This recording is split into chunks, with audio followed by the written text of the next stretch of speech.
Hello and welcome to My Mom's Basement, presented by Barstool Sports and 3Chi. I am your host, Robbie Fox, along with my co-host, Clem Nito.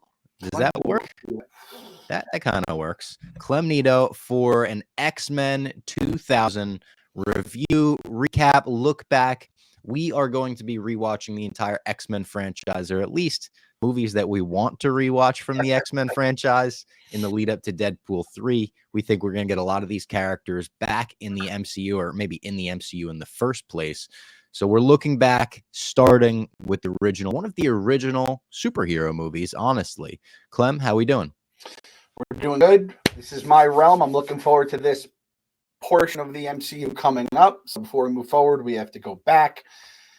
This was an interesting rewatch. There were some things I liked more than I thought. There were some things I was like, ooh, that didn't really hold up very well. But as the old on the podcast, let me just tell you that, Bob, this was like a legitimate thing back in 2000. It was like, oh, shit, we got like a legit superhero. You know, obviously Batman almost feels bigger than superheroes sometimes, right? Yeah. Like he is such a franchise. And Superman, I was not even old enough to really know when Superman and what's his name? Christopher Reeve was just crushing.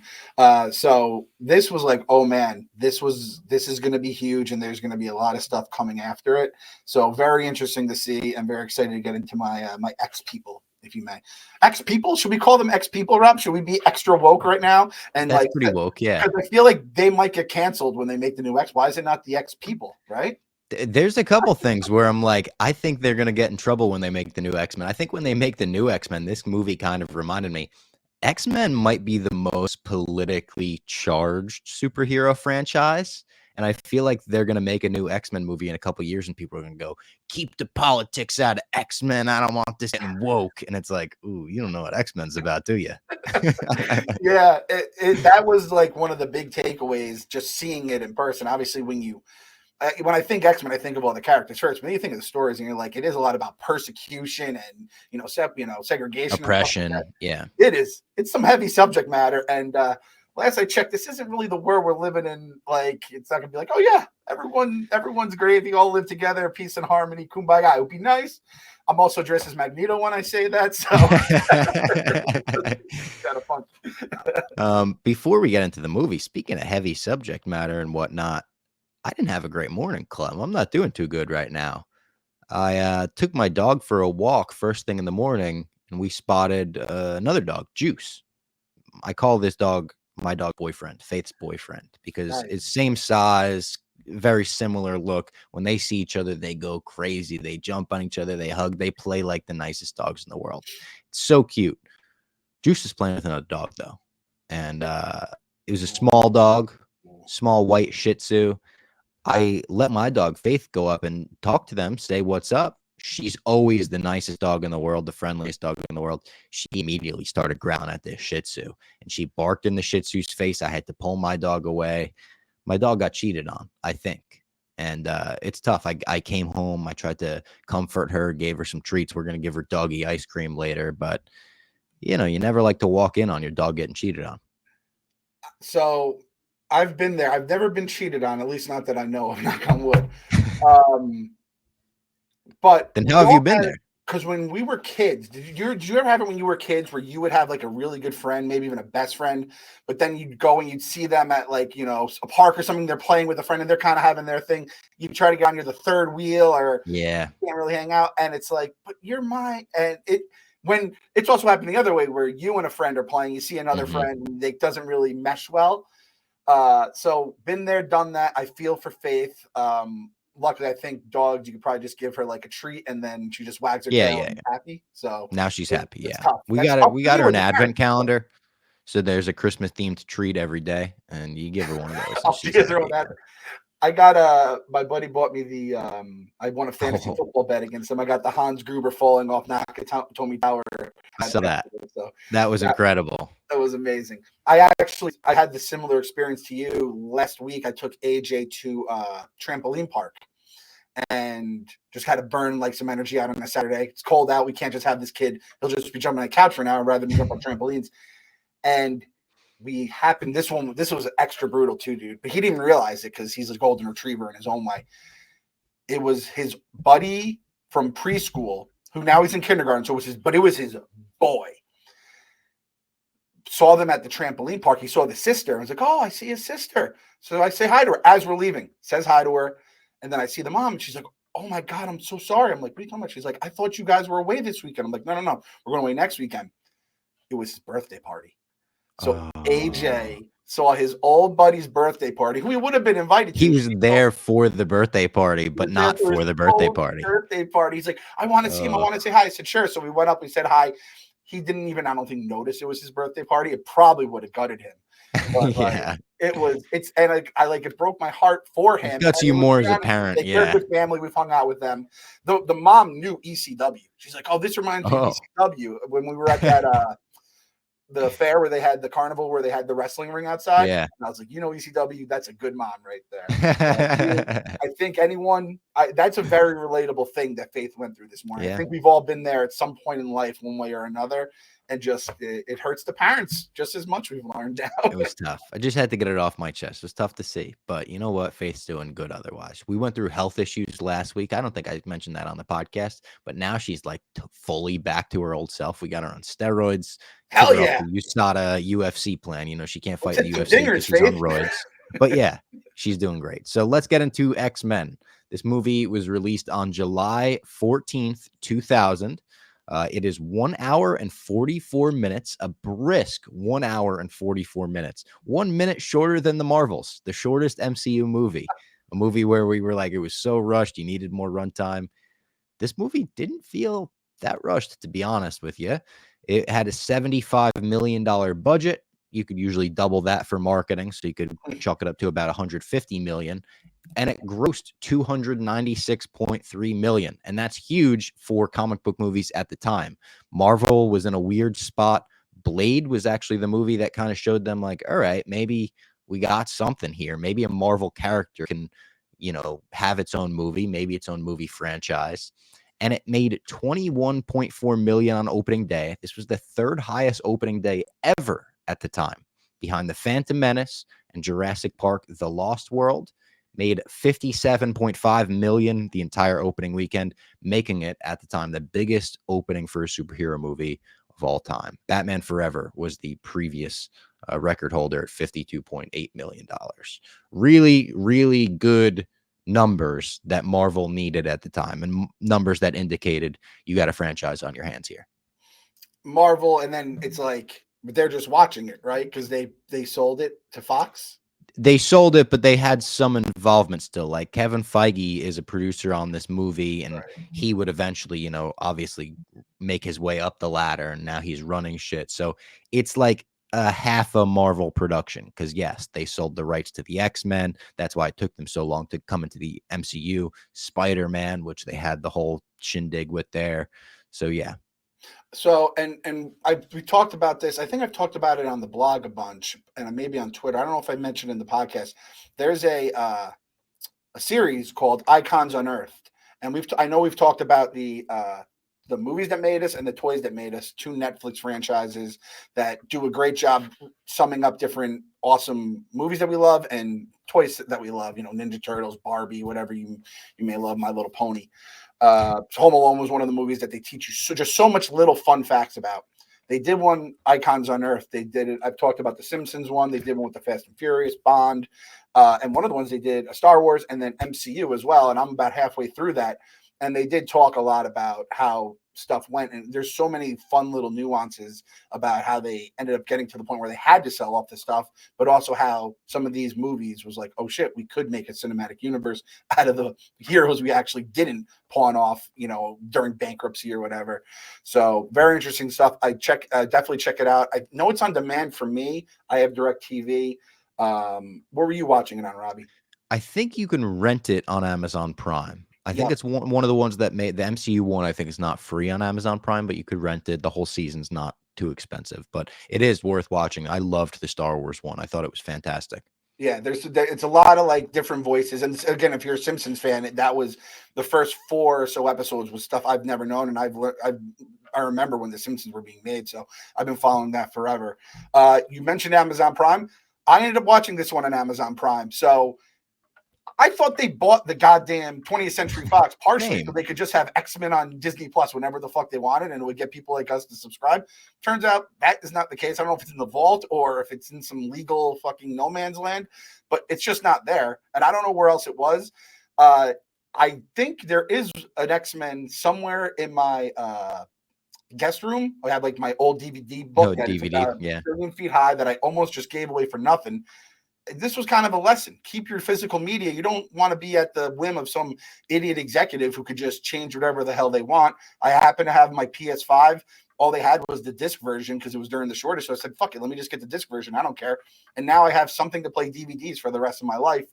So that is how I'm going to watch as many of these as I can. But for this one, I did watch it. It was, I think, $4. I had a $4, I guess, digital credit in my Amazon account. I never would use it otherwise. So that's how I watched it. And I imagine how I might have to watch stuff moving forward if I don't have the DVD. I don't think so. I think some of them are on Disney Plus, which is fucked up. The newer ones are, I think. But like the X2 and X3, I don't think they are. I could be wrong. Didn't you start X2 the other week? What did you start that but on? I had that on I think the DVD. Gotcha. This movie's directed by Bryan Singer. Boo, canceled now. So that was the thing. I saw Bryan Singer. I'm like, I know this name. Bad guy. We're gonna say bad guy. Bad guy. Bad guy. Not welcome in the basement. And here's a fun fact for you: the original X-Men movie is written by David Hayter, the voice of Solid Snake in Metal Gear Solid. Wow. How fucked up is that? He also co-wrote Watchmen. He's written a couple of things here and there, but yeah, the voice of Solid Snake is the writer of this movie. David Hayter. This is like a pretty goddamn important. Is he related to Bill Hader or something? No, it's Hayter, like not Hayter. Haters? Oh, Hayter. I see it here. Yes. All right. Solid Snake. Landed the role Captain America in the Spider-Man animated series, Bob. Yeah, he's a big voice actor. There's a lot of interesting stuff about this dude. All right. Okay, I'm down with that. Story was by Singer and Tom DeSanto. Interesting story that they went with. The like Rogue Wolverine joining the X-Men. That was at one point in someone's script from 1994. I'll get to the guy's name later when we talk further about the movie. And then something that I think is very worth pointing out, showcasing, highlighting about this movie is its score. I think this movie has one of the best, biggest anthemic superhero scores, great theme for the X-Men, and it was done by the late, great Michael Kamen, who you may know from the Die Hard movies, from the Lethal Weapon movies, The Iron Giant, Band of Brothers. He did some Tales from the Crypt. He did one of my favorite underrated movies, I would say, Last Action Hero, Arnold Schwarzenegger. Just an all-time legend. They still will use his X-Men theme to this day in, the movies that came out since he passed. But really, really elevates this movie. And it's one of the things that I feel like makes it like, hey, this is a movie right off the bat. They show you we're taking this very seriously. It's a movie that takes itself very seriously. It's not the goofy Joel Schumacher stuff that you've been getting used to in the 90s. And I think the score really helps. Michael Kamen, obviously a legend from his entire body of work. I didn't realize that. As you say this about Die Hard involved, I mean, I just think of Die Hard, and I always I'm like, what is the secret sauce that takes it from like a movie to a film in my mind? Again, favorite movie of all time. I got the poster in the back there, and it's the score. It's fucking just the little like there's like a couple times where they're just playing a couple of keys on the piano and you're like, oh, that is just fucking perfect. It's the glue. It puts it all together. And this movie, fucking no different, man. Absolute legend. You said it perfectly, Bob. There were discussions to turn the X-Men into a movie franchise going all the way back to the 1980s. I think 1984 is when they started talking about making an X-Men movie. Kind of grateful that they didn't back then. Like it'd be fascinating to see what it would be like, but I feel like it'd be so campy and weird. James Cameron and Catherine Bigelow, when they were married, were in talks to do it in 1991. They were very interested in the X-Men franchise. They wanted to do it. Gary Goldman, who was behind Total Recall and Big Trouble in Little China, has a story credit on their version of it. And apparently it fell apart when Stan Lee got brought into a meeting. and was like, "Hey, James, what do you think about Spider-Man?" And immediately he just dropped the X-Men. He's like, "Fuck the X-Men. Let's do Spider-Man." So that's how that fell apart. And another one where I'm like, 1991 X-Men. If James Cameron's involved, it'll probably be good in the 90s, if we're being honest. But I think they needed the special effects that would come a little bit later to make it like a great movie. Because even the special effects in this movie, some of them hold up great. Some of them look very 2000, very cheesy, very corny. But the ones that do hold up great are the important ones. The Wolverine claws, some of the kills, like that still looks good and it looks serious. Looks like you could take it seriously. When you said that with James Cameron, I'm thinking it's like the Andy from Toy Story meme where he's like, "I'm not playing with you anymore." And the X-Men Woody that he's opting for the shiny Buzz Lightyear, because Spider-Man is like name-wise, that's an icon in itself. The X-Men are a little weird. I'm thinking again as an X-Men fan, you're going off the 70s and 80s. It's a very interesting, just style looking comic. I fell in love with them the October 91 issue X-Men 1, and that's the picture where it's Wolverine, Cyclops, Psylocke, Jean Grey, all of them, and they're facing Magneto in like the bubble. And that was, as I learned in I think Icons on Earth, that really took X-Men to another level, to a whole new generation, people like me. And I remember going back to the old comics being like, this is fucking kind of weird, but I liked it too. The characters were interesting. Making a movie off of, again, the source material from back then, probably not going to be as good, or it looks a little weird. And then the X-Men are a team that I think their powers especially translate really well using newer technology. And that's why I'm excited about what the MCU can do, because I think they'll even trump all the stuff we saw at Fox, which, by the way, I didn't realize this. Bryan Singer, this fucking guy, he was the director for like every X-Men movie. I thought just did like the trilogy. They're like, if it ain't broke, don't fix it. It broke at some point, and they're just like, no, let him keep riding it, and then forget about all the creep shit. Which I went to the IMDb and I kept scrolling, like, oh man, or the Wikipedia, and I just kept scrolling. This guy had a lot of fucked up shit, and I couldn't figure out what he was from. He was Usual Suspects. That put him on the map, obviously.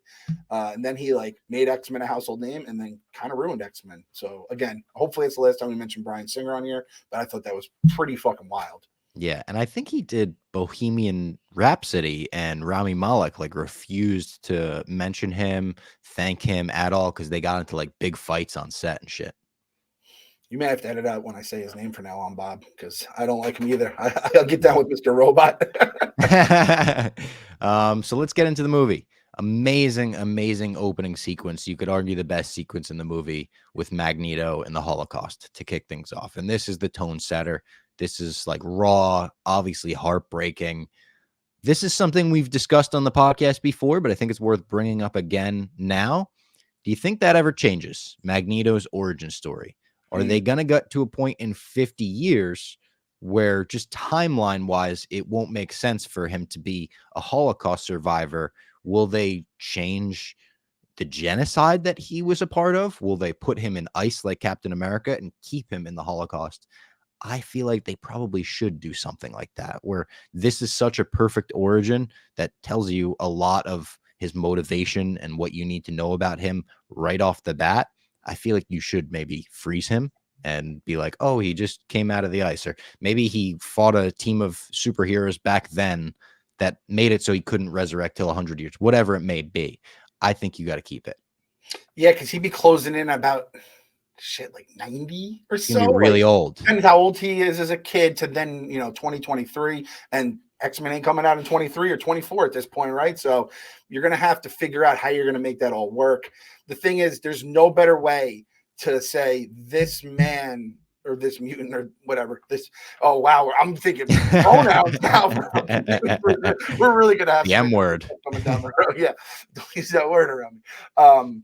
But going down the road, like you say there's like no better way to say why he would have no faith in humanity. Mm-hmm. However, let me say this as someone that's been in humanity, I remember before the internet, after the internet, you just have him just going online and being like, you lose faith in humanity. I'm not saying to the point where you're in the fucking Holocaust, but lose faith in humanity. And again, there's other genocides, other moments, but this is like a seminal, like, and again, fuck the H-Man always plays, right? Indiana Jones still just punching out Nazis, always gets, standing ovation. I just saw Netflix just released another colorized World War II history thing. And I don't know if it's just the old man in me, but I've always kind of been fascinated by that war. And I'm like, here we go. Let's go watch another fucking 8 hours of the worst humanity has to offer. So I'm with you, Bob. I'd like it if they keep it, but if not, you have to have his origin rooted in just showing the worst mankind has to offer, which, I mean, honestly, you just go on Twitter or X or whatever you want to call it, and you can find some pretty awful shit. Click that For You tab. You'll see it real quick. Crazy shit keeps coming up on that For You tab. I always appreciate, like I said, though, like with the Eternals and some other stuff, when you do have the real life events. And it's like, I'm a history guy, so seeing real life shit with the twist in that universe or mutant stuff or whatever it may be, I appreciated the callback. I will say, when you said the opening, I like that. I did not like the credits. Oh, like the CGI. It was a lot cooler in 2000. Let me just say that. They're trying to flex the technology. That opening credit sequence probably took them 8 hours to render on a fucking box type computer. We're using a Gateway 2000. Like, oh, here we go. And I was amazed, not so amazed here 23 years later. I feel like they did it a lot better like a year later in Spider-Man, because the opening credits of that sequence is kind of in the webs. It's very similar, I think. And I think they did it a lot better there. Something I thought while watching this, we've been seeing some XMen 97 merchandise coming out on shelves lately and stuff. And obviously Magneto in the X-Men cartoon has that long-haired, jacked look. I think he should carry over that look into the MCU. When you bring in a new Magneto, to differentiate between Ian McKellen and Michael Fassbender, who have that short hair, classic kind of look, I think you bring in fucking some long silver-haired stud to play Magneto. Long silver-haired stud. Do we have any of those? That could be. I don't know who that could be. Hit in the replies or in the comments, give us some Magneto young long-haired studs. Josh Brolin. Just cast Thanos again. I got it. Pedro Pascal. There you go. You know what? I got someone even better. Chris Pratt. There we go. Rogue killing her boyfriend always freaked me the fuck out as a kid. When you see the veins in his face from her kissing him and everything, very, very creepy. In the comics, he has a different name. Shout out to MT from Heavy Spoilers for pointing out they changed his name to David in the movie as a shout out to David Hayter, the writer of the movie. Oh, okay. That's nice. Freaked me out though. And Anna Paquin does a great job as Rogue. I really like her as Rogue. Yeah, Anna Paquin had a moment there for a little while. I remember she was pretty hot there in Hollywood. Has she been doing anything lately? I don't know. That's a good question. When she kissed him, you could see his soul leaving his body basically. But I was I felt like it should have been. I guess you probably can't. 2000 really. I feel like you really would see his skeleton at some point or really see some gnarly shit. But the Rogue, her tragedy, her tragic story with her powers is one of, I think, the coolest dynamics they have. Again, a lot of it was in the cartoon that I saw, more so than the comics even, and she just can't touch anybody. It's just fucked, man. Yeah, it's like Pushing Daisies. Remember that show? Wow, yeah, that was Mrs. Clem for a bit there. She was going. I loved that show. I loved it. I was way too young to love it. It was weird. I remember my brother coming down from his room and being like, "You're watching Pushing Daisies before school?" I was in 5th grade. I was like, "Yeah, I love it."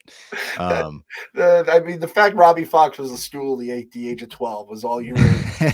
And the fact you have turned out to be the opposite of how I think someone like that would turn out is amazing. It's nothing short of incredible. Bro, people call me an old soul, and I always kind of roll my eyes at it a little bit. But I really had an old soul moment when Gia came around the office doing that trend where she goes, "Name a woman," and you got to think on your feet really quick. I just went, Julie Newmar, who is 90 years old. She played Catwoman in the 1960s Batman series, which I texted my girlfriend about that. I was like, "Oh, have you seen that trend, the name a woman thing?" I thought it was funny to tell her. She's like, "Yeah, who did you say?" I said, "Julie Newmar." And she wrote, "Who is she?" in all caps. And I was like, "She's 90. Wow. I thought you were going to say the same one as me. As soon as you said that, I was like, "Who would I say?" And I said Julia Roberts. And I'm like, "Don't tell me where." Julia, kind of on the same page there. And Rogue eventually hitches a ride up to Canada and everything. When she hitches a ride, that truck driver is the voice of Beast from the X-Men cartoon. Great voice. Great, like Hurley husky voice. yeah. Intelligent, has a little intelligence in there too.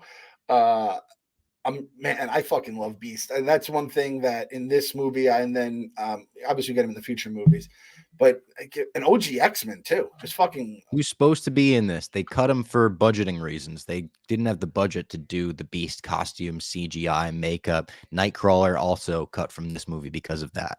I read that the 75 million budget was actually less than most studios were giving out for, like, what could have been which actually ended up becoming in terms of a hit.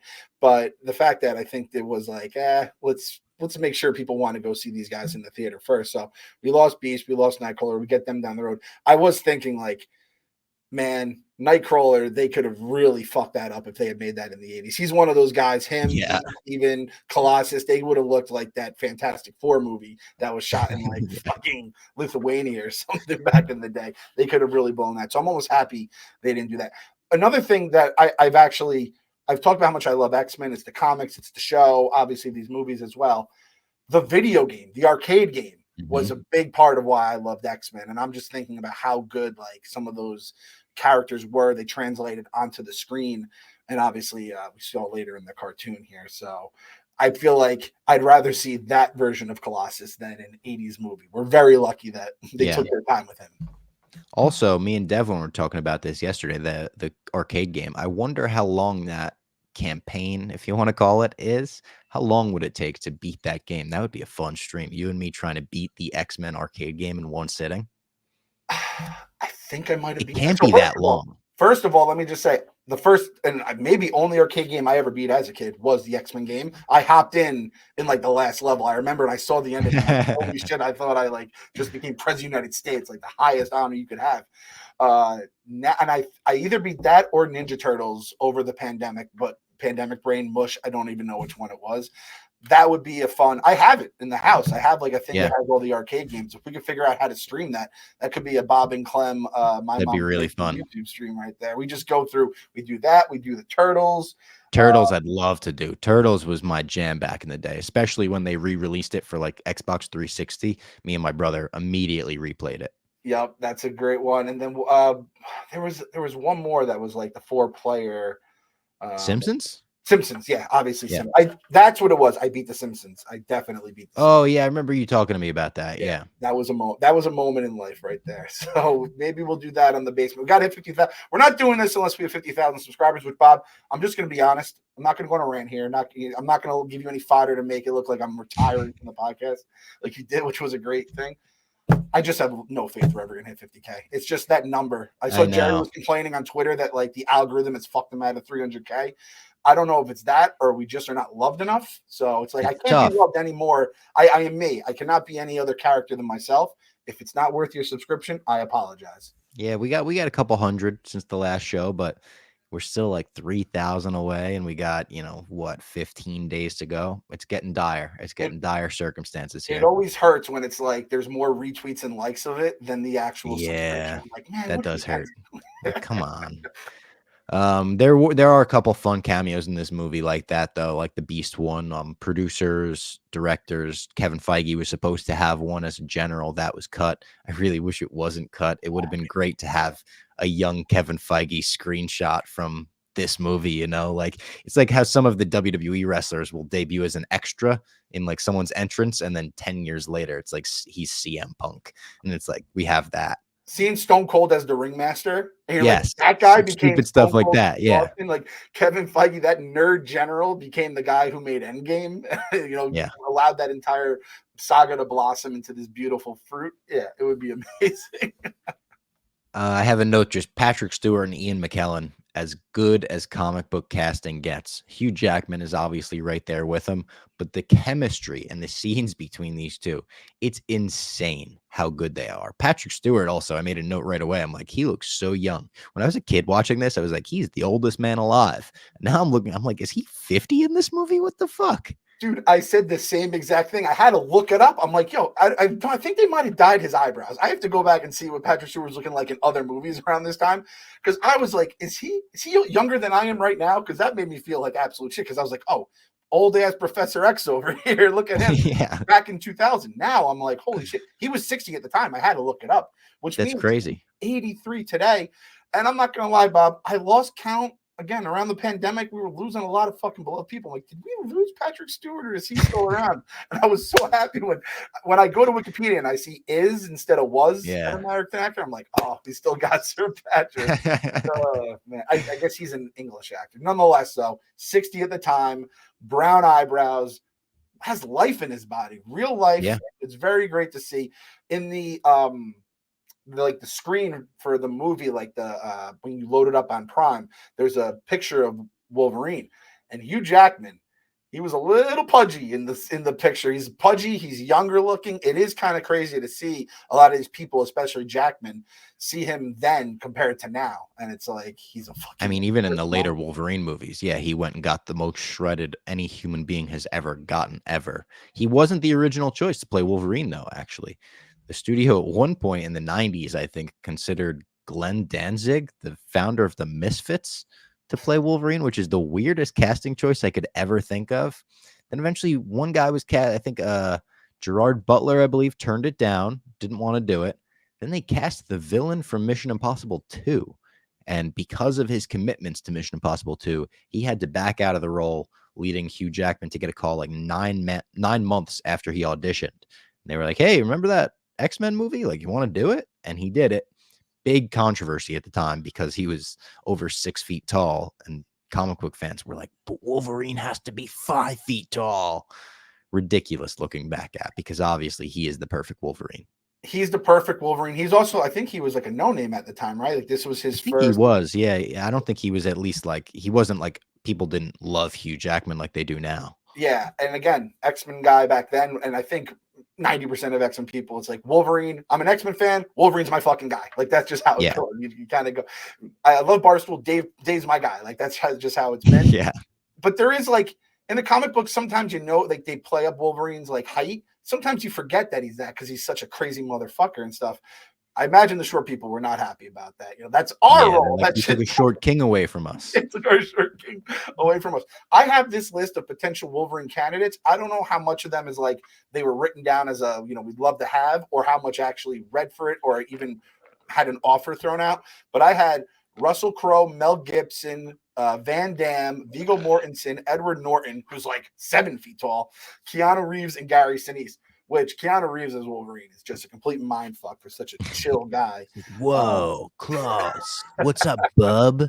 Collaborate. Let's go collaborate. Tell you what, speaking of other candidates, Michael Jackson wanted to play Xavier and openly campaigned for it. He was like, I would love to play Xavier in the X-Men movie. Do it in the Michael Jackson voice, please. I can't do a Michael. I would love to play. I don't even know. Does he just have a high pitched voice? We do. I would love to play Xavier in the X-Men movies. Is that a Michael Jackson voice? Kind of. That's a good try. Okay. Listen. This is about bigger than that. That's your Mickey Mouse voice. That's the Mickey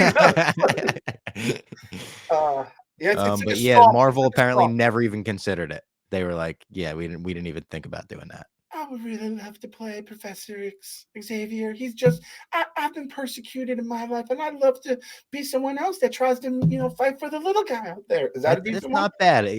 Miss Minutes bled in there at some point, but it's not bad. I'm gonna work on my a little Southern at some point, I think. I can't be wearing the Magneto helmet and doing Charles Xavier. 30 minutes as Charles Xavier. There's just too many lines being crossed on that one there. So yeah, I also don't want to I don't want to actually have like a good Michael Jackson voice because it's like we were past that. The Simpsons episode got taken down. I even had a Funko Pop of him from, I think it was Beat It. I just threw it in the toy room. I'm like, I can't even look at this. It's not even on the shelf with all the other ones. Probably. Well, it should be with the kids. Should be with the. Yeah, it shouldn't be with the kids. With the Bryan Singer Funko Pop in the garbage. Yeah, yikes. Yeah. Speaking of much better things, let's change the mood here and tell the people about Factor. This bustling holiday season, you might be looking for nutritious, flavorful meals to fuel you up on jam-packed days. Factor, America's #1 ready-to-eat meal delivery service, can help fuel you up for breakfast, lunch, and dinner with chef-prepared, dietitian-approved, ready-to-eat meals delivered straight to your door. You'll save time and stay on track with your healthy lifestyle while tackling all of the holiday to-dos. You cross meal prepping right off your holiday list. These meals are ready in 2 minutes, 2 minutes, 30 seconds at the most. They're delicious. You saw them on Surviving Barstool for that entire season. And everyone is having discussions in the office where they're going, is that really as good as you were saying it was on Surviving Barstool? And I swear to you, Feidelberg, KFC, everyone that was on Surviving Barstool is like, yes, they are that good. Nobody knows how the steak works, how the steak actually stays like cooked to perfection after you microwave it. The chicken is so good. My favorite Factor meal is the jalapeno cheddar chicken. It's absolutely delicious. And this December, you can get Factor and enjoy eating well without the hassle. Simply choose your meals, enjoy fresh, flavor-packed meals delivered right to your door, ready in just 2 minutes, no prep, no mess. Head to factormeals.com/Robbie50, ROBBIE 50, and use the code Robbie50 to get 50% off. Again, that's code Robbie50 at factormeals.com/Robbie50 and get 50% off. Great stuff. And this could fill up the entire X-Men. You know, if Xavier needs to budget himself because he's getting new X-Men in the mansion, boom, Factor. Dude, there's no way. Like, they have a fucking mansion and it's incredible and all that stuff. And I'm sure incredible kitchen. But all those kids, you can't just be like making fresh meals for every single kid, right? There's just no way. It's got to imagine like a lunchroom for like a regular school, right? Yeah. You know, they're exceptional, gifted, whatever. Same kind of thing. I bet they use Factor. That's like and again, for like the kind of food Factor is, I heard it's the top-notch, best of the best. And the steak, that blew my mind. And then even down to the chips and dip, I'm like, that even looks incredible right there. And the shakes had, most importantly, you have flavors and types of food that interest me. So I'm like, I'm in right now. Vanilla cake, stuff like that. Vanilla cake. And I'm like, shit, I would have been so bad at Surviving Barstool. I wouldn't have even made it to the first elimination because I don't want to be mean to people. I don't want to connive. I would have basically been Feidelberg the entire time, just trying to have fun. But it's like I'd want to stick around for the free Factor meal. So the fact you can get them, get the Robbie 50 in there, and give us your reviews for your favorites, because I've heard, honestly, nothing but great things. I go, come on, tell me the truth. They're like, nope, incredible, legit stuff.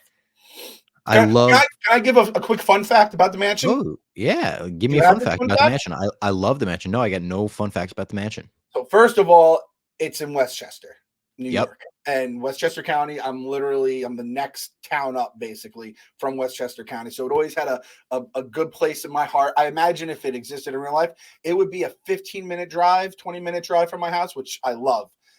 This mansion in the movie served as the same mansion as the Madison Mansion and Billy Madison. And that made my day. Wow, that's crazy. I love all of the set design in this movie. The set design, the locations they chose, the mansion, Cerebro, the entire like hallway to lead into Cerebro, all of that stuff, A+. I even love the costuming and all the costume design, which was another thing about this movie at the time people hated. People were like, put them in the fucking yellow and blue. What are you doing? But they felt like to do a more realistic, grounded take on the X-Men, put them in the black and orange. And that was like my Halloween costume when I was 5. I absolutely loved the black and orange. Do you like the suits?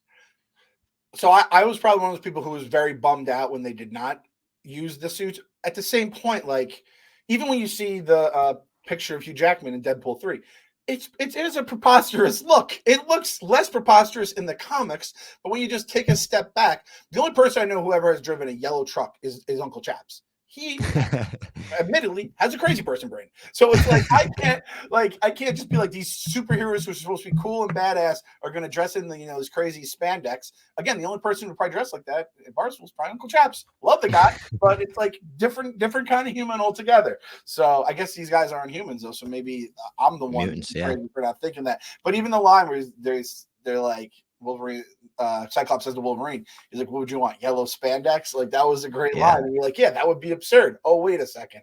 So I was definitely one of the people who was mad about it back then. I'll probably be one of the people mad about it if they don't make their costumes comic book accurate in the next movies.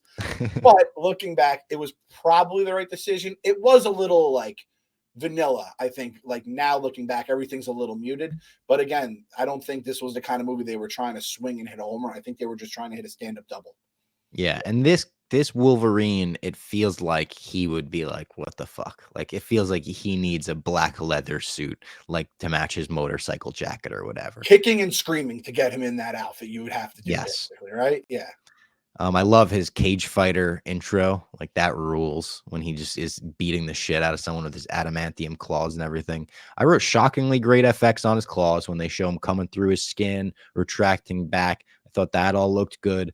I love the scene in the car with Rogue where they're just talking back and forth, kind of learning a little bit about each other. And then he gets yeeted out of that car. He goes 100 feet out that windshield.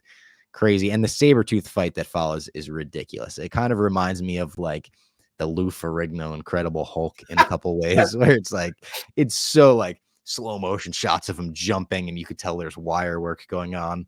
The Ray Park's Toad, ridiculous, but he really works for this movie. He was actually one of those characters where they made him kind of more badass and cool in the movie than he ever was in the comics. So after this movie, they just started rewriting all of the comics for Toad to be basically Ray Park, who famously played Darth Maul in The Phantom Menace. He has a moment in this movie where he grabs a fucking pole and he spins it like he's Darth Maul. And it's like they wink at the audience being like, remember that guy? I had the note in there because I wanted to just like, I'm sure Robbie Fox to this day probably gets like butterflies in his stomach, getting a little Darth Maul. And it's like, and they killed that fucking guy. He was so goddamn cool. Like they didn't have to kill him. You don't have to kill your villains at the end. They kill him. They kill him and they kill him in this. Ray Park just he can't get cast in a movie without dying, apparently. He's Bean, the guy who played Ned Stark. Like he dies in like 90% of the movies he's in. Sean Bean, is it? Sean Bean, yes. Yeah. So the Wolverine stuff, the best part about Wolverine is kind of just like his personality. He's like an asshole, but he kind of like he's just coming from a fucked up place and whatever. I got the cage scene.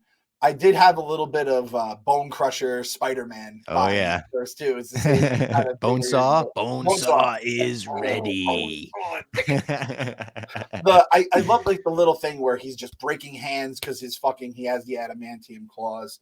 The claws were good. I think the claws were like had to be top 3 most important thing of this movie. You can't fuck up Wolverine in general, let alone the claws. You don't put him in the yellow spandex. All right. Even like the brown, which I think is good too. Okay, you gotta fucking nail. Even the Wolverine, the mask he has, that doesn't really make sense. Like you'd be like Mincy with the dunce cap. You'd just be hitting. Which apparently he's gonna wear in Deadpool 3. That's the rumors that he will have the mask. He will have the mask. Yeah. Seeing Mincy hit every single door frame with that dunce cap was the most Mincy thing. He hit 9 door frames. He didn't adjust once. Not one fucking time. And Wolverine, that's the thing. Actually, as I'm saying this, Wolverine is the short king. He doesn't even go near the toilet door frame. So that kind of makes perfect sense. This was a fun fact I read about. I think it was Hugh Jackson's Wikipedia. And again, some of this shit I think they just make up and being like, no one's going to cross-reference this. I don't know if it's true or not. It says he took ice cold showers every morning at 5 a.m. So he'd just be up for the day, fucking pissed. So you'd be like, Wolverine, you have that demeanor about you, right? And he said he watched Dirty Harry's Clint Eastwood. He said Mel Gibson and Mad Max and Mike Tyson before fights to kind of get in that Wolverine mindset. And I'm like, okay, I can see that. That's good. And this is something. Hugh Jackman is probably like, holy shit, this role can turn me into what he is 23 years later, right? I could see someone doing something like this being like, I gotta fucking do this. I gotta nail this role. And I mean, that's one way because like he is Wolverine. I will say. The studio has told us many times he is Wolverine. We refuse to put anyone else in that role, no matter what the time setting is. So he's Wolverine. So good work on him. It's gonna feel very weird the day he is not Wolverine, right? Yeah, and we thought we like got to that day with Logan, but they were like, nope, we yanked him back like a yo-yo. But I am still excited to see him play Wolverine and this new version of Wolverine. If it is a new version of him, the yellow suit and all that. I also love that fun fact about Iron Mike Tyson. I want like a shirt that looks like an Iron Mike shirt that says like Adamantium Logan, like a fighter shirt, something like that, heavyweight fighter shirt. I also, like I said, interesting story they chose. Wolverine joining the X-Men. He wasn't an original X-Men in the comics. He actually wasn't. But for me, growing up, like this team of X-Men that they chose, what were my X-Men? They were my original X-Men. I didn't know anything prior. And a lot of things in this movie are established that don't really need explaining, and they don't explain it. Like the relationship between Cyclops and Jean Grey, like that, you understand like that. And I feel like movies nowadays would spend too much time. They would give them a full scene where they talk about their love and their relationship and shit like that.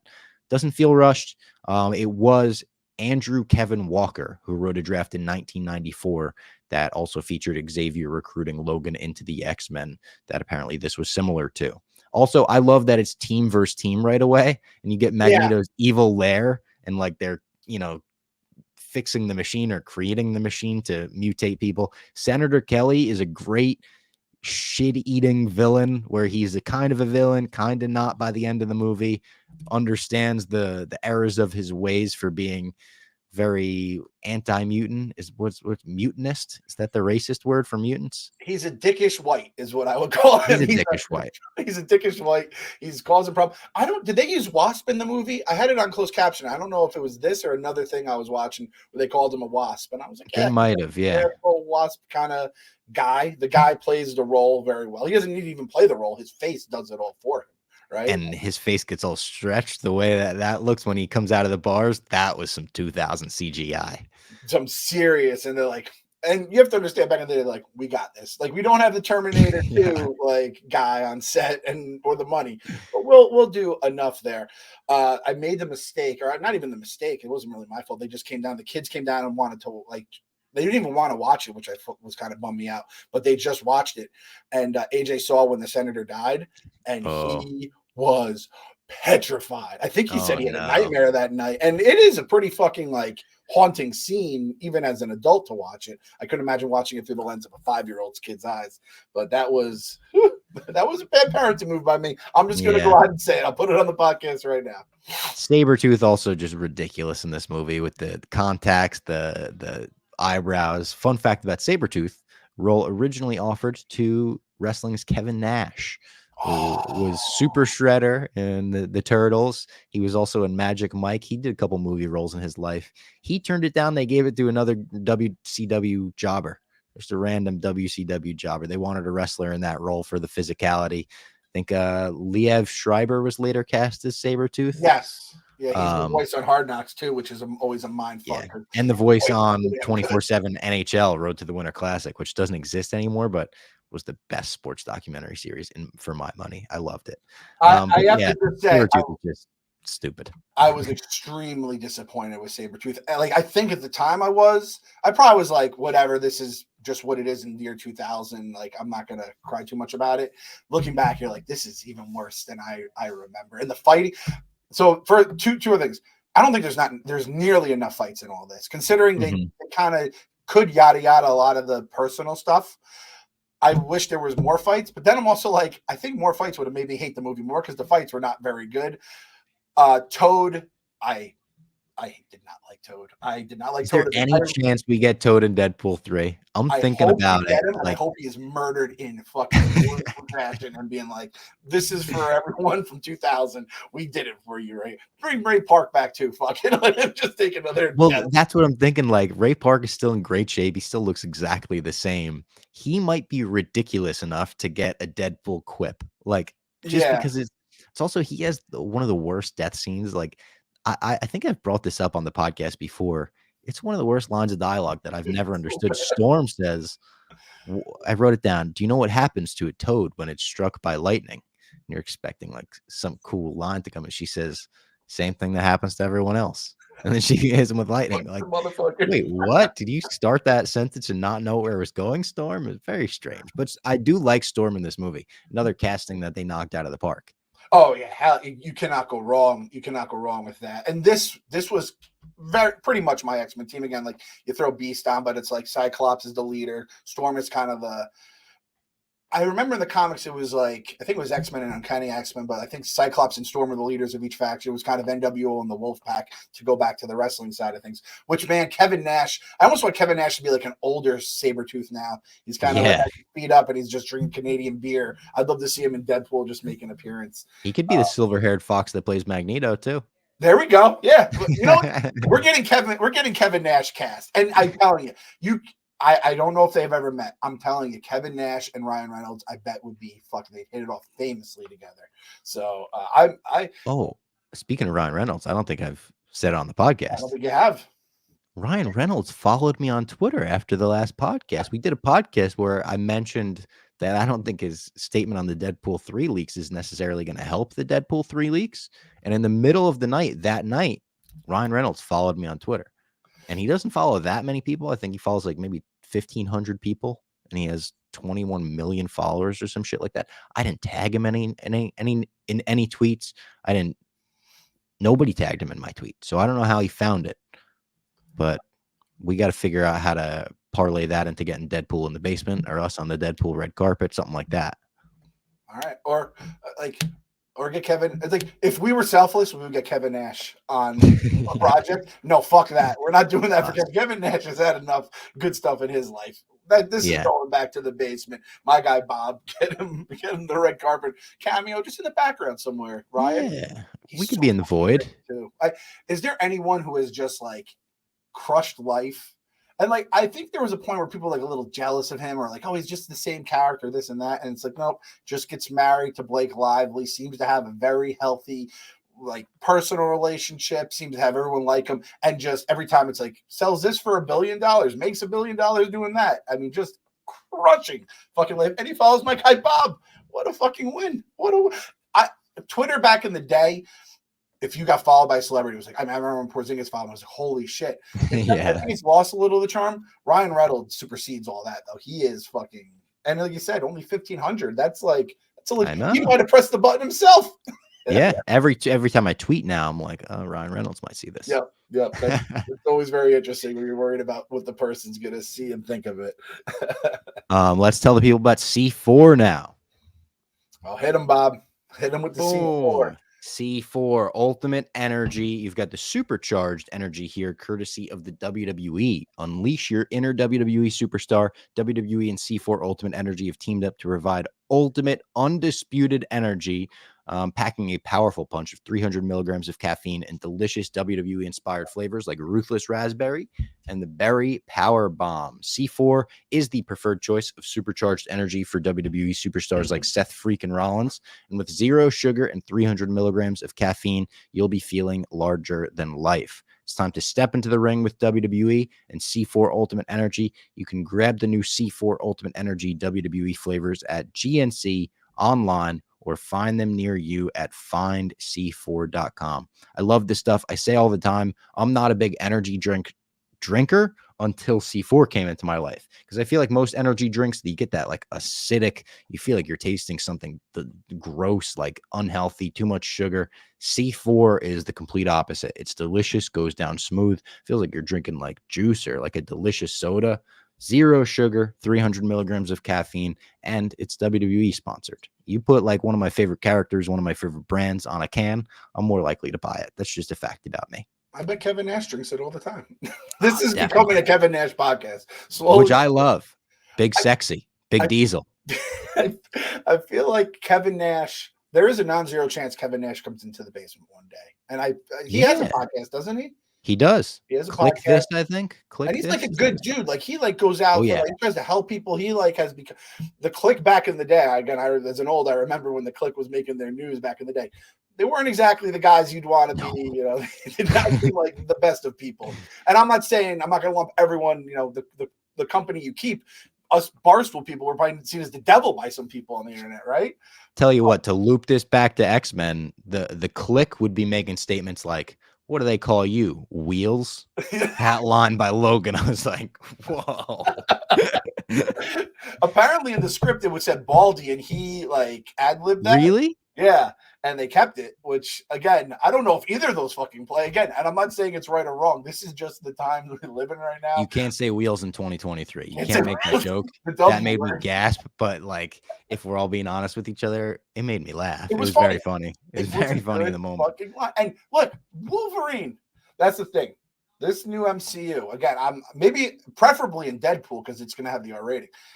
I would like my Wolverine to be gruff, to be fucking smoking his stogies down to the fucking tip and just like looking like he woke up from an all-night bender. I'm not sure we're going to get it, but I would like to see it. I'd like a couple jokes that are maybe a little off color. I'm not saying we're going to be, rude or have any kind of ists about it, but I would like a fucking fucked up. I'd like a little Wolverine that's rough around the edges. I guess you could also go crazy, and this is a multiverse Wolverine. He's fucking all nice and prissy. I don't think that's going to happen, though, with Ryan Reynolds, his brain involved in all this. Kind of speaking of that, though, the casting decision. What do you think about, how do you think Cyclops holds up with our boy James Marsden from, did you watch Jury Duty? Yeah, I love Jury Duty. One of the best shows of the year. I always loved Cyclops. I always thought he was like one of the coolest heroes. He's always my favorite action figure, my favorite X-Men growing up. I just thought he was awesome. Maybe the glasses thing played a factor. I know from growing up on the internet that people always just called him like a whiny bitch in these movies. In X-Men 1, he kind of is, if we're being honest. Like, I still love him. I think James Marsden does a good job with like the role that he was written to play, but he's kind of just like, they kind of treat him like the dick boyfriend of like Jean Grey, where Wolverine's obviously your protagonist and main character in this movie. Like, you're rooting for him. So you have an urge to like, if Wolverine wants to get with Jean Grey, I kind of want him to get with Jean Grey. Like, he's kind of just the boyfriend in this movie. He was just written to have no fucking chance. And my wife has actually said, she goes, he's a pansy in those movies. Oh, he's a pansy. I don't know if you can call a pansy in 2020. Yeah, I don't know. Like, I don't know. I hope she doesn't get canceled for that line. But it is like, and he plays actually that role, kind of like the overprotective, dickish boyfriend. It's also like there is just some dude that's kind of like trying to fuck his girlfriend and calling him a dick. You're a dick line about is this the real Wolverine or not, and then the middle finger claw. I remember those both crushed in the theater. Like, LOLs everywhere, everyone loved it, and it still holds up to this day. He is very aggro towards Scott, which again, you do have that dynamic in the comic books a little bit, but it's he really can't win, and that's the thing that I hope they do succeed in the new movies is making Cyclops. I'm not saying he has to be fucking awesome. He is a good fucking leader in the comics. He could be awesome. He should be awesome. He should be awesome. And it's like we need to right the wrongs. I bet the man who should not be named, the director of this movie, probably had some fucking kind of like beef with Cyclops or some sort of thing. And he wrote James Marsden stole his girl or something. Exactly. Which, I mean, shoot, the way James Marsden acts in Jury Duty. If you haven't seen Jury Duty yet, it is a hilarious premise. It's a great show. It's on Prime too, yeah.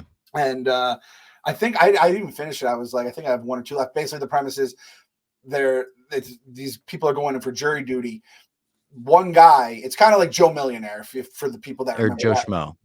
Is that what it is? Joe Schmo? Joe Schmo, yeah. And basically everyone is an actor except for one guy who has no idea that he's basically, they're acting like this is all real life, a jury duty, and just crazy shit happens, and he has no clue. And James Marsden plays himself in the thing as an actor, because I think it's in LA, it's all shot too. Yeah. So it gives it the whole realism thing, and it is just incredible. But and James Marsden, I forget, like he had fucking Sonic the Hedgehog. He has obviously the X-Men movies. He has some fucking heavy hitters in his fucking catalog there.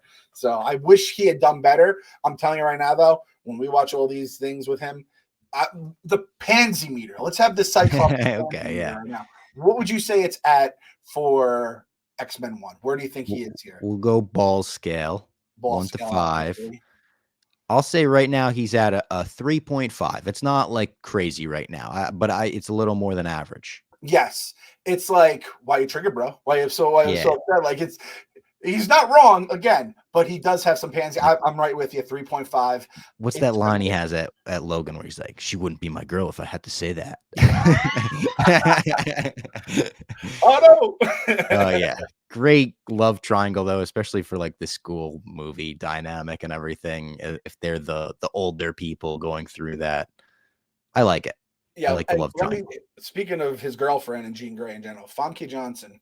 You see how I threw I got the European accents on there. I made sure in case Yep. she's listening, I did. I said, I don't know if you could be a subtle smoke show, but she's like the most subtle, absolute fucking rocket smoke. Like sometimes when you like Rebecca Romijn, when she's in the movie with her makeup, you just like fucking Mystique, gasp.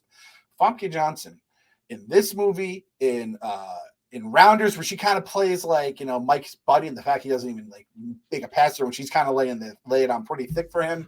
And in Goldeneye, when she plays the chick with the thighs that can crush you, which is like a whole other fucking, I have to do a podcast just about those scenes. Oh my God. If I saw Famke Johnson on the street, I would fucking just like melt like the Senator does. But in this movie, she just is so muted or whatever, but she still is just absolutely smoking hot. And I don't know. I've always had a little bit of a thing for Jean Grey, and it does not stop with Famke Johnson playing her there. I can't believe I've just kept up this Famke Johnson accent thing as long as I did, because I've never said it in my life before. I say her name like a normal idiot New Yorker most of the time. There's a great subtle Stan Lee cameo in this movie. No lines, just you see him on the beach as the Senator's coming back. I thought that was cool. Goofy ass scene with Wolverine stealing Cyclops' motorcycle. The way they shot that was like just so 2000s and weird. Yeah. I remember at the time thinking that was pretty cool, and then I watched. I'm like, that wasn't cool at all. They did like the mounted camera where he doesn't move, but his background's it's just not good. And then it's not a great scene with him and Rogue on the train. He's trying to stop her from leaving. It's just the movie hits a little snag there. Magneto saves it pretty quickly when he comes into the train station and starts fucking shit up. When he bends Wolverine's claws to kind of extend and stuff, that looks nasty. And then he just murks a bunch of cops, and he does the thing where he shoots the bullet into the cop's forehead, but he stops it like on his forehead. Great scene where Ian McKellen just gets to be like the big fucking badass that he is. Also kind of accentuates how stupid Toad and Sabretooth are when they're like next to him being the most awesome. Like he's like giving like a Shakespearean performance in front of that. And fucking Toad is like, remember Darth Maul? Like Toad actually is not above this. Sabretooth is above just being the henchman next to Magneto. And but it does play out perfectly because you have Xavier in the car. He then takes over Sabretooth, starts choking him. And obviously Magneto, he learns, has the helmet that prevents him from doing that. But the Charles Magneto dynamic is so fucking cool. And that is one thing that I think kind of gets glossed over. I think that gets lost in the movie. I would have rather maybe had a little bit more of that about their relationship. Like you do learn, he helped me build Cerebro. You do learn, and X-Men fans know that going in about their history together. But I think a lot of people who this is their first experience would have no clue. And obviously they do stuff different in the other movies. But that is one thing. But that entire scene where he's like, Charles, I don't know if I can be able to control all these if I shoot again, right? And seeing the fucking the bullet going into the guy's head is one of those scenes that has like stayed with me. I'm like, that was a fucking gnarly scene. So metal, definitely confirmed metal. Another metal, no pun intended. When Wolverine puts the claws through Rogue, I forgot. Oh, yeah. He almost kills her, then she almost kills him. That's an intense scene. And the fact that she uses his healing power to then heal herself, I always thought was very cool. I think Rogue's powers in general, where she can then take the stuff. And then they say it later in the at the end of the movie where she takes Wolverine's powers and she's like, she's taking on some of your other charming like personalities. I can see Rogue just be like, shut the fuck up, smoking a cigar, being an absolute asshole to everyone because she has Wolverine stuff. So it's a great twist too when on the train he's like, what do you want with me? And he's like, with you? You think I want you? He's like, no. Great twist. The whole movie you think they're after Wolverine, as they should be. He's the fucking man. It's like, no. They're after Rogue because they need her powers for the fucking mutation device. Yes, I love that twist, and I had forgotten about how much it is really about Rogue. That is one of my favorite parts of this movie. Is the twist and all that stuff, because you do think they're going for Wolverine the entire time. The whole thing with Magneto too. It almost feels like this. The what's the word? His like plan, I guess, where turning people into mutants almost could have been like part 2. Where it's like you give a movie and a half to really build up the humans and their hatred of the mutants, and it's like, all right, now I'm going to show you guys what are you going to do when everyone's a fucking mutant now. They kind of like fast forwarded here just to get it done. They're probably like, this might be the only fucking X-Men movie we ever get, but I did appreciate that because it's like, if you're racist, if you're misogynist, if you're basically anything in the world, and the next morning you wake up as that person, are you less of a person? It just really does make you kind of fuck with your mind a little bit, as it should. So I did appreciate that. Man, people are gonna be so mad when X-Men comes out. It's gonna be like when Rage Against the Machine says something, Yes. and they get mad at the singer. What the fuck? Why are you singing about politics all of a sudden? What do you think the machine is, guys? Come on, one song for me. Oh, it's gonna. I'm like dreading it now too. I'm like, oh, it's gonna be. I so know annoying. it's gonna be annoying. Yeah. Oh, Maybe it'll come at the perfect time. Maybe the X-Men can actually unite the world. Maybe that's what we need is the X-Men to like show people. Yeah. We get the original Statue of Liberty final battle before No Way Home, which actually released on this day 2 years ago.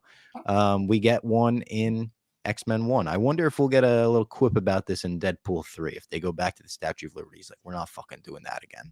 I could see a Ryan Reynolds quip about that. I love how it's always New York, man. Even going back to these, New York is just getting shit on the insurance premium. We spent the whole movie in Canada, and they're like, let's go back to the city for the final act. You gotta go back to Tatooine, right? It's like, you gotta go back to New York City, like destroy a monument or whatever. I love that they used the Statue of Liberty, though. Like, I thought that was a very cool thing because it's, Liberty and Ellis Island, Liberty Island. Like, we're talking about immigrants. Yeah, it really works. Yeah, it definitely works. I appreciate it. And it also gave me a little bit of pangs for Ghostbusters 2, where they get in the Statue of Liberty. And that was on last night. I was watching it last night. Really? You said that. Yeah. Is there any... it's not Christmassy, right? I think it takes place in. No, it's not. There's no any. I was trying to think. There should be a Christmas Ghostbusters though. Maybe the new one. The new one's supposed to be like the Ice Age or something. Yeah, it gets. But I think it gets cold in the summer. But maybe they somehow. That's right. Some Christmas into it. I was very disappointed with Ghostbusters. Ghostbusters 1 was my favorite movie. Ghostbusters 2 let me down. But that was also the first time I ever heard "Your Love Has Lifted Me Higher." And if you can't walk out of the theater hearing that song, you're fucking hopeless. But I did like the whole imagery they used, I guess, in all this. Yeah.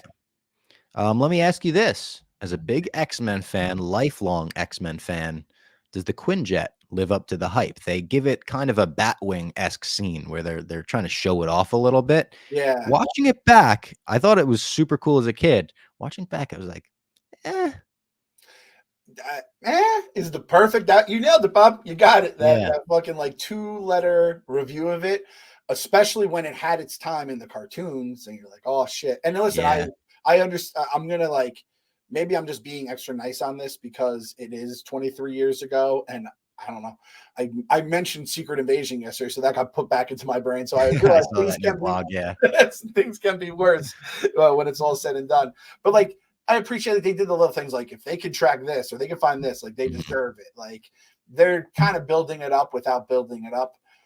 So I was like, like it is what it is. It does not feel like a very special jet at all. No, you know what was interesting to me is I thought it was cooler to see them strapped in together in the suits inside the Quinjet than it was to see the actual Quinjet. Seeing Wolverine like strapped up and ready to go is like, oh shit, like we're about to go to war here. And the third act is good. It's cheesy in a lot of parts. When they go into the fucking gift shop and the Mystique eyes are on the Statue of Liberty, it's like, who the fuck thought that was a good idea? That's the worst thing I've ever seen. It's a Scooby-Doo ass moment. But it kind of works too. Like kind of. It's so goofy. But like, I would love to hear. This is what I was thinking. I'm right there with you, Bob. Trust me. And I'm like, do you think she posed it to Magneto or Magneto posed it?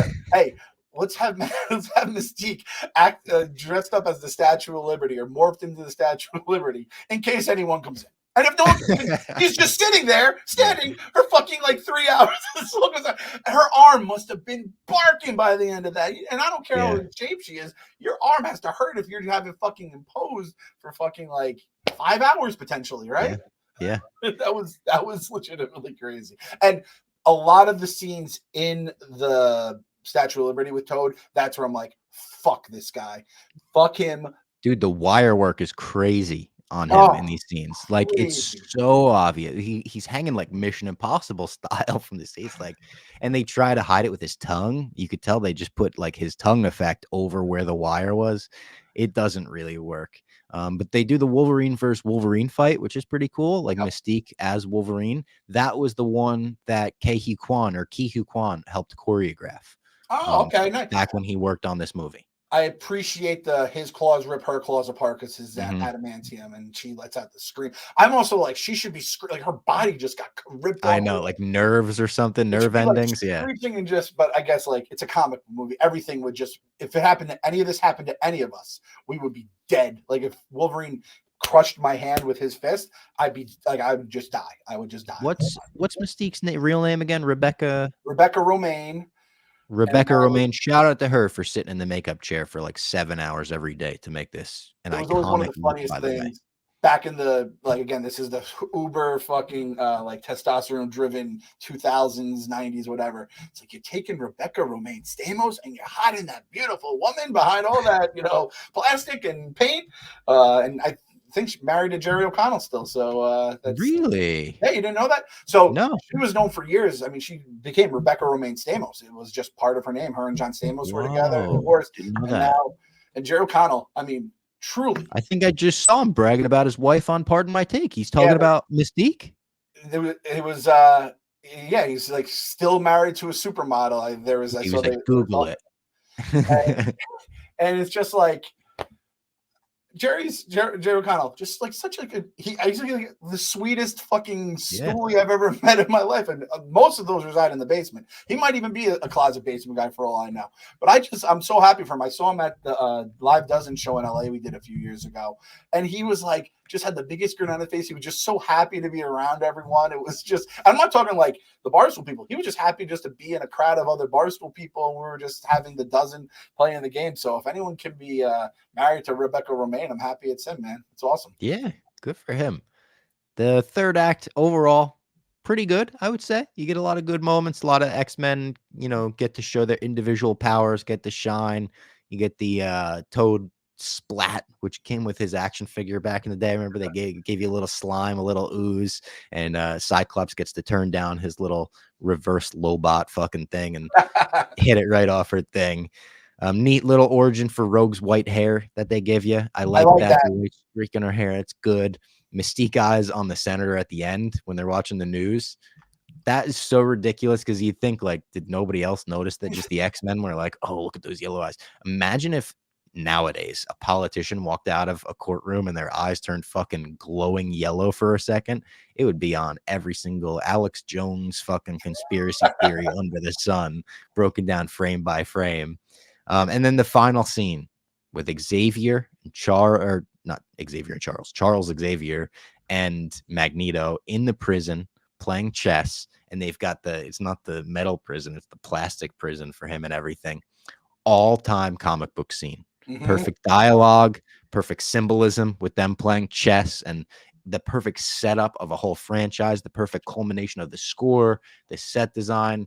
This is a 10 out of 10 flawless ending in my eyes. Obviously, no post-credit scene because we haven't gotten there in the MCU yet, but you don't need it. This almost serves as a post-credit scene where this is the tease. Yes. This is we got another villain and he's got this Joker card. They're like, we're going to be at this forever. Amazing, amazing. Probably my favorite scene in the movie, to be honest. Yeah. It's that and like the police stuff for me. Those, and it's when they're together, basically. Whenever they're together, it just plays, and the entire dichotomy of the two of them. I think I used dichotomy right, and that you did right there. It was awesome. The lack of metal, and you're like, how is he going to get out of this one, right? Well, I guess we'll find out. And then the way they use him in X2, like we'll get to that when we do an X2 pod, but the way they kind of flip him and turn him face for a little bit, like it really feels like, even if they didn't plan it out, it feels like they at least planned out the first two because it bleeds into X2 so well. And X2 is one of my favorite comic book movies ever. I think it holds up so much more than this one even. So I'm excited to get into that one eventually too. So I have a fun fact about that chess scene, and I don't know if it's true or not. And I don't know if this is going to hurt your level of it, your level of enjoyment of it. Should I tell it to you? You going to be all right with it, Bob? Yeah. I don't think you could hurt my level of enjoyment for this. I cannot believe this is true, but it says it on the internet, so it must be true, right? Neither Sir Patrick Stewart nor Sir Ian McKellen knew how to play chess during filming. A chess master came in to teach them. That's funny. These guys both have Sirs in their name. How do you not even just know the rules of chess? Like, all right, the pawn goes 1, the horse goes 1, 1, 1. I don't think I know all the rules. like you know the basic rules though, do you? Don't you? Kind of. I know the pawn goes 1. I know the horse you go like L. up 2 and over 1. Yeah. It's a little 1 goes diagonal, but I don't know which one. Like, is it the one with the fucking with the weird top with the lip Yes. in it? Very good. Yeah. Bobby, you know your The chess. bishop? Bishop? Yes. You're What's the fucking one Bobby what's the Fischer. one that Bobby looks Fox. like what's the one that looks like a tower? That's the castle. That's the rook. Do you know what he What does? does that one do? No, I don't know what that It one can only does. go straight in one direction or the other. So it can go all the way up. How many all the way. All the way. Yeah, this motherfucker can just keep trucking.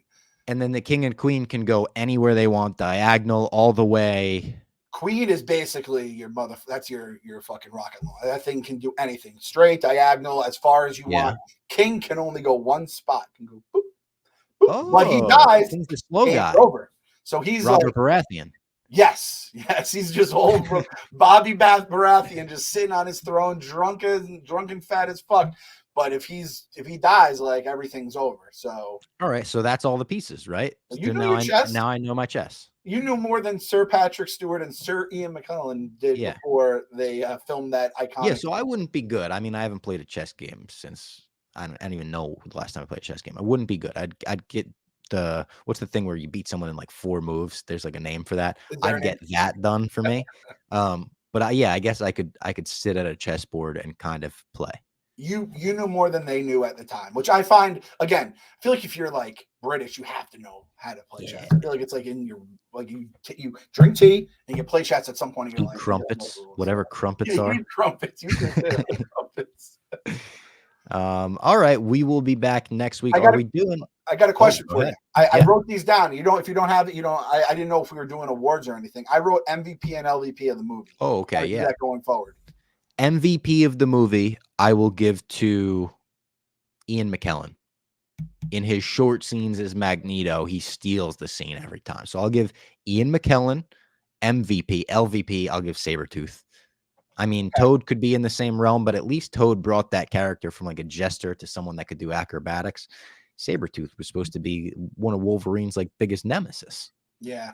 Kind of a clown in this. I imagine Wolverine people who are already mad about the suit and everything, the 6'2". You then throw Sabretooth to be this fucking weird looking dickhead, right? And I'm telling you, if Big Sexy's on set, Kevin Nash ain't letting all this shit fly. He's gonna make sure that there's a world where everything happens a lot better if Kevin Nash is on set instead. Yeah, it actually works out perfect because I was kind of between the guys you chose and you chose them, so I'll go different. I'll go MVP Wolverine just because like this was the birth of Hugh Jackman becoming Wolverine, a celebrity, all that kind of stuff, and he is kind of like the main character of the movie. I guess it kind of follows his path, right? And then LVP Toad because he just fucking stunk. Even when he does that weird little dance, and I'm just like, I know. I forgot how much I hated that stupid dance. So I'll have him as my LVP. And then if we were to do a fast food review, I didn't think of this in advance. Yeah. And it's weird. It's like, do I have to go from like a fast food back from like? I know. I'm thinking. 2000s. I'm trying to think of a nostalgic fast food. I think I have one in my brain. I be honest, I have one. I might have used this before. I'm gonna go McDonald's Big Mac. I don't get the Big Mac very often. But when I go back to it, it does give me a little nostalgic feel, and also it's pretty ambitious. You're loading a lot of shit into that burger, but it works. In the end, I eat it, and I don't feel amazing afterwards. But I'm like, that was delicious. So yeah, I'll go with Big Mac. I like that. I'm gonna go McDonald's hotcakes. So hotcakes. I don't know if I know what hotcakes are. It's just pancakes. I don't know why they call them hotcakes. I don't know if it's because they're not on a pan. It's like if you notice that, like I think some cheese brands don't put like American cheese on the label. It says like singles because it's like not enough cheese or whatever to be considered cheese. I don't know why they call them hotcakes. I imagine it's some weird McDonald's reasoning for it. But it's one of those things where it's like I remember loving them as a kid. Then I'll have them now and be like, oh, they're all right. But then it's like, oh, no, they were perfectly fine. I don't know why they're only like McDonald's is, I think, the only one that has pancakes. I could be wrong in terms of fast food places, but pancakes are fucking like the staple of breakfast. Yeah. My kids, they'll love pancakes. That's one of their go-to. So it's like the fact that you go to McDonald's, but there is some things like I got it for my kids a few years ago. I remember, and it was the stickiest syrup. Like I remember just like, oh yeah, it's crazier. It's like stickier than crazy glue, basically. Yeah. And there is some things where it's like there is a couple hiccups along the way, but it's like absolute foundation franchise, foundation of breakfast, foundation for comics, and hold up pretty well. I think I've had them again with my kids relatively recently. So McDonald's hotcakes for me, McDonald's Big Mac for you. I'm interested to see how this goes going forward. It's fucking there you go. I know. Old school movie franchise. We'll see, but this was an enjoyable rewatch. I really am glad that we kicked things off with the original X-Men, obviously. Will we do X2 next week, or you think a regular pod next week, X2 sometime next month? What are you feeling? I'm down for whatever. I'm down. The people want to let us know if they want us to go. Let us know in the comments. Yeah, let us know if you want us to go with like a nerd news mailbag episode next week, or we can go right into X2. If you guys want to do your homework, watch X2 with us. I would love that. Has one of the best opening sequences of any superhero movie ever. They couldn't afford Nightcrawler in this movie. They were like, well, guess what? We're fucking urgent to use him in X2. They needed to use him in X2. So I'm excited to dive into that. Let us know in the comments below whether or not you want us to do X2 or Nerd News Podcast. We'll, of course, get to X2 at some point soon. And hopefully everyone is enjoying their holidays, Christmas parties, office Christmas parties. Don't get too drunk at your office Christmas party. Hope nobody got too drunk at the Barstool office Christmas party last night. And we'll see you next week. I think we would have known. Probably would have been on Twitter everywhere. We would have known. And also, let us know your fast food reviews. I want to hear what everyone else has to say. I want to know if we're on the right track with these or if we're way off. So let us know in the comments below. Talk to you next week.